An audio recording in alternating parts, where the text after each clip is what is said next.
How did this great event that is India's freedom take place? There are divergent views in history writing.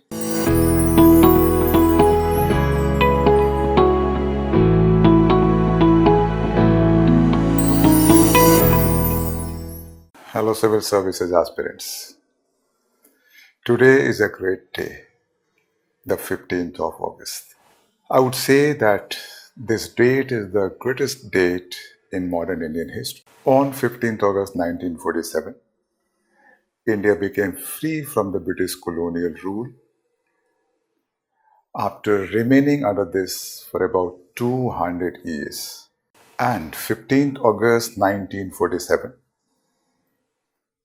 symbolizes a great event of decolonization as well.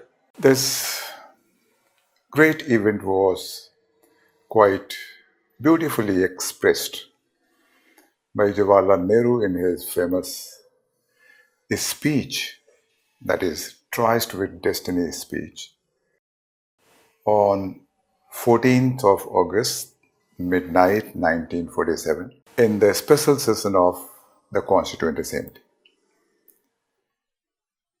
He says, long years ago, we made a tryst with destiny. And now the time comes when we shall redeem our place.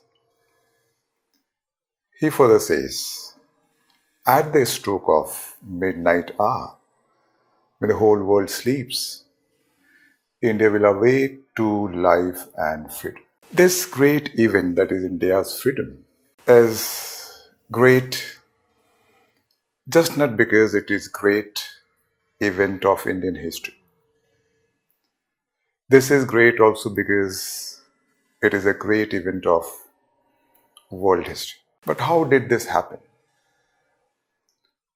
How did this great event that is India's freedom take place? There are divergent views in history writing. One, it was fulfillment of the British promise of granting self-government to Indians. This view is interesting.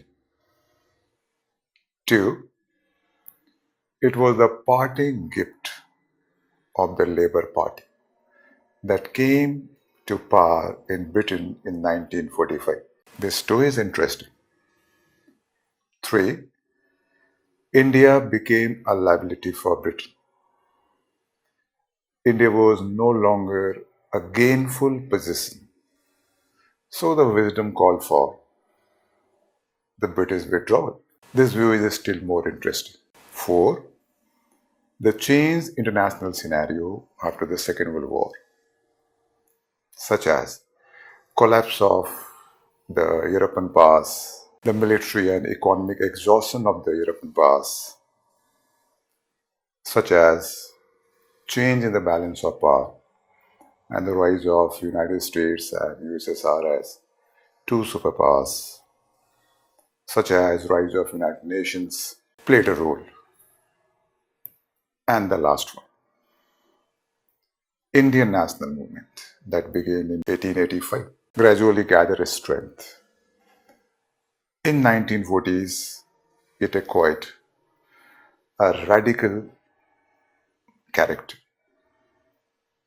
and there emerged radical expressions of Indian nationalism. The best example of this radical expression is the Quit India movement, 1942. And this made British realize that continuation of the rule was an impossibility. They must withdraw. So much writing and so many views on India's freedom. But I would say that the 15th of August 1947 was the culmination of our great freedom struggle. Happy Independence Day and long live India.